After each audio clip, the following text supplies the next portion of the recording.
In this week's reading, I learned how to use oral language development throughout the day and not just during instructional time, specifically with Tabor's a reading assignment.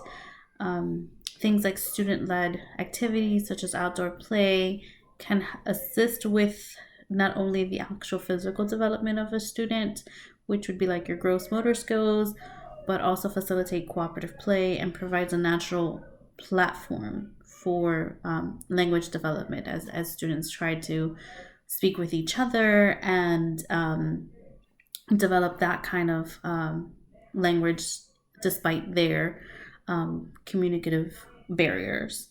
I also learned the different language teaching approaches.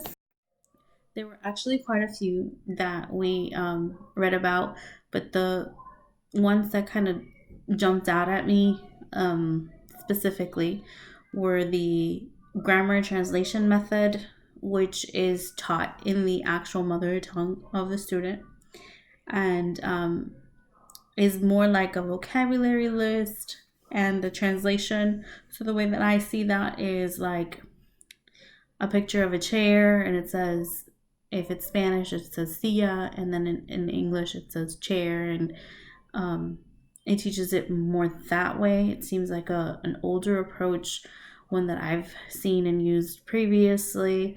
Another method that I learned about, didn't really know that's what it was called, is a direct method, which is like vocabulary and sentences are taught. And then it's an emphasis more on correct pronunciation and grammar. And it's speech and listening comprehension that's being taught during this instruction method. And finally, the other one that kind of spoke to me was the audiolingual method, which is structured patterns for that, like repetitive drills, where very little of the mother tongue is used or permitted by teachers, and it's more repeat after me kind of method.